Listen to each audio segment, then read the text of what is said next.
Bom dia, pessoal. A gente está passando aqui para, em primeiro lugar, agradecer as aulas que vocês estão acompanhando, estão fazendo nossas atividades no Proeste, que a gente já disponibilizou a primeira atividade de geografia lá para os senhores. Tá? O prazo final é até amanhã dessa atividade que a gente deixou para vocês pelo Proeste.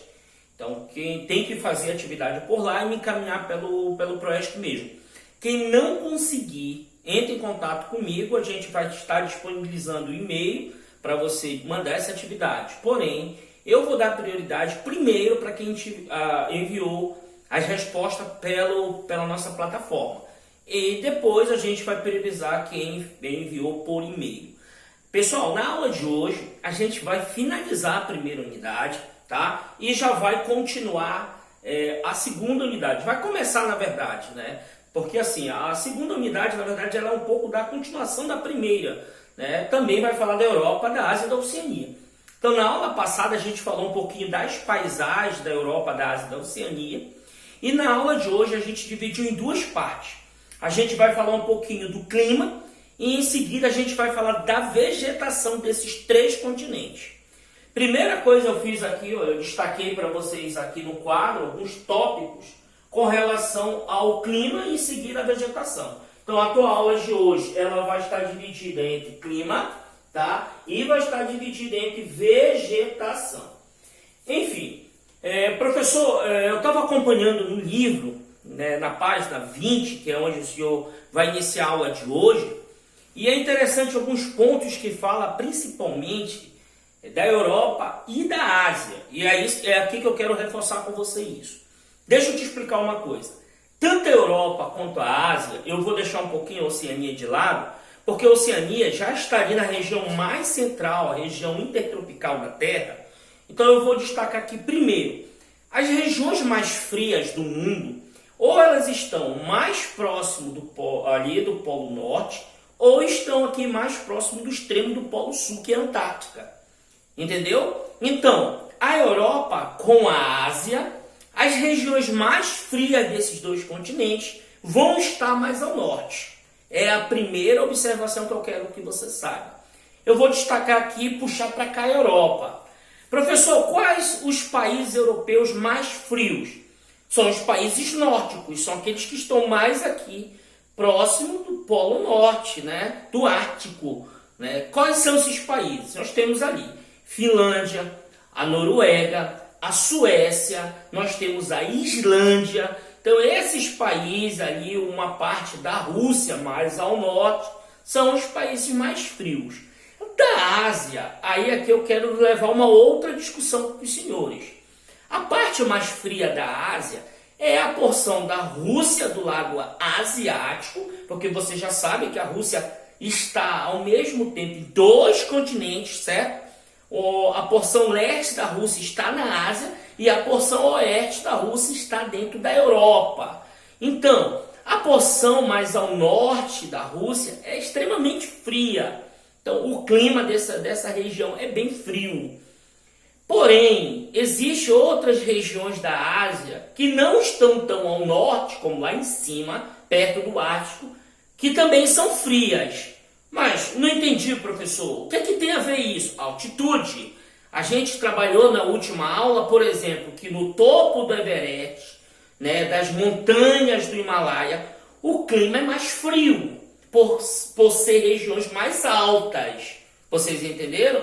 E é claro, aí nós temos o próprio Japão, que é um país que tem as altitudes um pouco mais altas. O relevo japonês ele é mais alto, ele tem uma altitude maior, né? Nós temos aquela região no Nepal, né? Nós temos ali algumas regiões na Ásia, inclusive até mesmo na própria China, que o clima é mais frio, mas tem a ver com a altitude, ou seja, com a altura, está mais alto. Então ali são países que têm o seu relevo mais elevado. Beleza? Então essas são as duas observações que eu tenho para falar para vocês quando eu falo de clima frio. Então frio estão mais ao norte. Professor, e o clima mais quente? Tanto da Ásia quanto da Europa, E aí eu já coloco a Oceania porque ela está na região mais intertropical da Terra, né? Daqui a pouco eu vou destacar a Nova Zelândia aí para ti, porque a Nova Zelândia tem um caso muito parecido. Tem regiões da Nova Zelândia que a temperatura chega a cair, mas tem a ver também com a altitude. A Nova Zelândia é um país de origem vulcânica, então o relevo neozelandês ele é um pouco mais elevado. Então tem algumas regiões da Nova Zelândia que a temperatura chega a cair sim, mas também é um país que a maioria do clima é um clima mais tropical, que a gente vai comentar aqui. Então, professor, e ao sul? Justamente ao sul, tanto da Europa quanto da Ásia e a Oceania, o clima é um pouco mais quente, tá? Destaque para esse clima um pouco mais quente. Quando eu falo clima quente, não é comparando com o clima brasileiro, né? Que é um clima mais tropical, principalmente aí da região central, norte do Brasil, nordeste brasileiro. Não, é um clima que a temperatura ela chega ali, né, que a gente pode dizer em torno de acima dos seus 24 graus, 25 graus, né, 26 graus, até 27 graus. Então isso para o europeu já é um clima muito quente, né? Então a região mais quente ali da Europa é a região que está mais próxima da África, ou seja, como eu pontuo aqui, ó, a região mais ao sul, que está mais aqui embaixo, é a região que está mais próxima de contato com o continente africano. É a região que está mais próximo ali do contato, por exemplo, a Europa, já com o Oriente Médio, aquela região do Oriente Médio que pertence à Ásia, por isso que eu digo que é a região mais quente, né? Aí a Índia também, que é um país ali um pouco mais quente, né? Como eu destaco ali. Por exemplo, eu destaco, por exemplo, que na Índia, por ser um país até um pouco mais quente, ali existe o que nós chamamos de clima de monções, né? O que são monções, professor? Ó, chuva de monções, né? É um fenômeno que acontece ali na região indiana. Que é isso? É assim, são ventos que estão soprando da região do oceano para dentro do continente. Então são chuvas muito fortes. Tem algumas cidades indianas que quando essas chuvas chegam, as cidades praticamente só faltam desaparecer do mapa. São cidades assim que são extremamente arrasadas pelas chuvas. São chuvas muito fortes que chegam a alagar algumas cidades indianas, tá? Então é mais ou menos isso, causando até mesmo tufões, né? Tufões são aqueles redemoinhos gigantescos de vento que estão soprando do mar em direção, né, ao continente e também sopram no continente em direção ao mar. Tem nós chamamos monção de inverno e de verão, que a gente vai ver isso lá para frente. Beleza, pessoal? Então eu acho que deu para entender. Professor, e a Oceania? O clima oceânico, como eu te expliquei ainda há pouco, ele é um clima mais quente. Eu posso te citar mais tropical, certo? Por ser mais tropical, por exemplo, a Austrália, que é o maior país da Oceania, o clima é quase que 99% a 99% é um clima mais quente, né? Aí tem com muitas chuvas, se torna até mais úmido, porém com raríssimo caso de baixas temperaturas. A Austrália, por exemplo, tem desertos gigantescos, né? Que ali, né, com pouca precipitação de água. Já a Nova Zelândia, que é o segundo maior país em população da Oceania, existe ali um pouco, a balança é um pouco mais bem, né, balanceada aí. Porque a parte da Nova Zelândia tem clima, a maioria, o clima é um pouco mais tropical, ou seja, quente. Porém, algumas regiões da Nova Zelândia, a temperatura chega a cair, que eu quero te citar aqui. Mas, professor, por que essa temperatura cai na Nova Zelândia? Porque são regiões mais montanhosas, são regiões mais altas. Então, aí a temperatura chega a cair. Já o relevo da Austrália, né, o solo australiano, já é ali mais solo de planície. Então, não tem muitas essas variações climáticas. Tá bacana? Pessoal, com relação às vegetações, eu destaquei o seguinte. Por exemplo, onde as vegetações, onde o clima é mais quente, consequentemente chove mais. Por chover mais, se desenvolve mais o vegetal. Então, onde o clima é mais quente e onde chove mais, é onde a vegetação é maior. Tá? Aí eu destaquei aqui para vocês, por exemplo, onde tem mais chuva e onde tem mais calor, a maioria dessas florestas são tropicais e florestas equatoriais. Professor, o que são florestas tropicais, né, e florestas equatoriais? São florestas que o tamanho das árvores são grandes, né, o tronco são maiores, são mais largos. São florestas que chovem constantemente. Eu vou te dar um exemplo de uma floresta, né, equatorial no Brasil. A Amazônia é um exemplo. Se você perceber o porte físico das árvores da Amazônia, são latifoliadas, árvores de grande porte. É muito parecido com essas regiões, tanto da Europa quanto da Ásia e da Oceania, onde o clima é mais quente. Então, onde tem clima mais quente e chove mais, saibam, a vegetação cresce mais. E professor, e onde é mais frio? O que acontece? A vegetação não se desenvolve, meus amigos, porque é mais frio. Eu vou te citar um exemplo. No norte da Europa, muitos acreditam que assistiram a série Game of Thrones, né? Ela foi gravada em alguns países do norte da Europa. E aí, não sei se tu te lembra, a paisagem, a vegetação daquelas filmagens, ela não conseguia se desenvolver porque era um clima mais frio. Onde nasce musgo, a tundra, que é uma vegetação muito parecido com uma graminha, porque é região muito fria. Por ser muito frio, a vegetação ela não consegue desenvolver, né? Cria-se ali neve e essas questões todas. Beleza? Então deu para entender aí? Eu espero que sim. Então agora tu já sabe. Regiões que o clima é mais quente e chove mais, a vegetação desenvolve. Entende? Porque nossa Amazônia, a nossa floresta amazônica, ela é muito diversificada, ela é muito grande, né? As árvores são de grande porte. Está aqui, porque chove muito e faz muito calor. Onde tem mais frio, regiões que, por exemplo, Antártica, tu já conseguiu visualizar a vegetação da Antártica, do Polo Norte? Se você vai ver que não tem árvores de grande porte, porque o clima é frio e não consegue desenvolver o vegetal. Beleza? Então aqui a gente finaliza a nossa primeira unidade. Pessoal, dando continuidade na aula agora, a gente vai começar agora a nossa segunda unidade, tá? E ela vai da página 26 do livro de vocês até a página de número 31 hoje. Tá bacana? Qualquer dúvida que os senhores tenham, me envie essas dúvidas.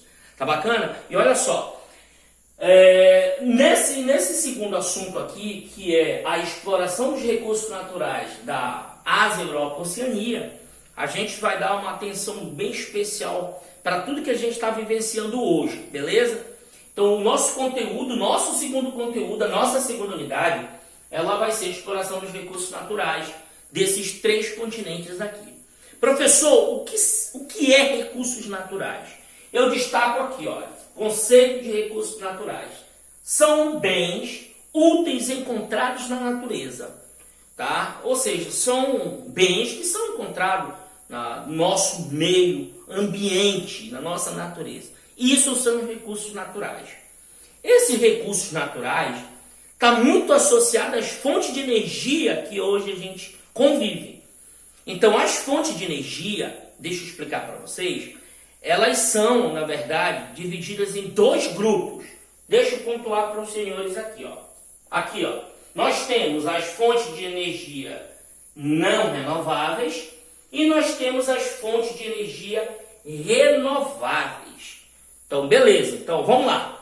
Nossa aula agora, recursos naturais da Ásia, Europa e Oceania. O que são recursos naturais? São bens encontrados na natureza, tá? Esses bens encontrados na natureza têm a ver com as fontes de energia, que são as fontes que nós convivemos no nosso dia a dia. Essas fontes de energia são classificadas em 2 tipos. Quais são, professor? As fontes de energia, né, não renováveis e as renováveis. Professor, o que são fontes de energias não renováveis? Olha o nome está dizendo, não renovável. É aquela que não consegue se renovar no tempo de vida humana. Ou seja, quanto um ser humano consegue viver? 100 anos, 120 anos, 130 anos, no máximo, né? Então, essas fontes de energia não renováveis são aquelas que demoram milhares de anos para se renovar. Eu vou dar um exemplo para vocês. Nós temos algumas fontes de energia não renováveis muito conhecidas. Entre elas, o carvão mineral, muito cuidado aqui, não é o carvão vegetal, é o mineral, que é um minério tirado do subsolo, vamos já falar dele aqui. Nós temos o petróleo, que é outra fonte de energia não renovável, que a gente já vai falar aqui, tá? Nós temos o gás natural e nós temos a energia nuclear, tá? Que são os reatores de energia que a gente vai falar aqui, aquela tragédia que houve em Fukushima em 2011, aquele reator, acho que tu te lembra, que explodiu ali. Então essas são as 4 principais fontes de energia não renováveis. São aquelas fontes de energia que você já sabe que não renova no período de vida humana. E o que são as renováveis, professor? As renováveis já são o inverso. São aquelas fontes de energia, o próprio nome já está dizendo, renováveis, se renovam constantemente. Hoje, né, se tornou a febre nos países do mundo. Por quê? Porque enquanto as fontes de energia não renováveis poluem muito, que tu já sabe que é o petróleo, o carvão, o gás natural, e eu acabei de te citar aqui energia nuclear, as não renováveis vão na contramão. Elas são as favoritas para alguns países europeus, por exemplo, tá? E professor, cite algumas aí para nós. Vou te citar aqui algumas renováveis. Nós temos a energia solar, tá? Nós temos a energia eólica do vento, tá? Nós temos a energia maremotriz, que são feitas da maré. Aí nós temos outra, a biomassa, né? Nós temos agora até mesmo a energia do lixo. Então, assim, são algumas fontes de energia que foram inventadas pelos seres humanos, na verdade. São fontes de energia criadas pelo homem, né? Pelo homem. E são assim, são fontes de energia saudáveis, porque elas poluem sim o meio ambiente, porém elas poluem com baixa quantidade, tá? Poluem bem pouco, tá beleza? Então assim, pessoal, diante desses dois conceitos, eu vou citar para vocês aqui começar pelas energias não renováveis. Eu vou iniciar pelo carvão mineral. Te apresentar um pouco dessa fonte de energia que não é muito querida por alguns países. Primeiro, que eu quero que tu saiba, o carvão mineral, ele foi a principal matéria-prima, fonte de energia da primeira fase da Revolução Industrial. Eu acho que tu já estudou a Revolução Industrial, professor de História, né? E você sabe que a Revolução Industrial ela foi dividida em fases, né? Foram algumas fases.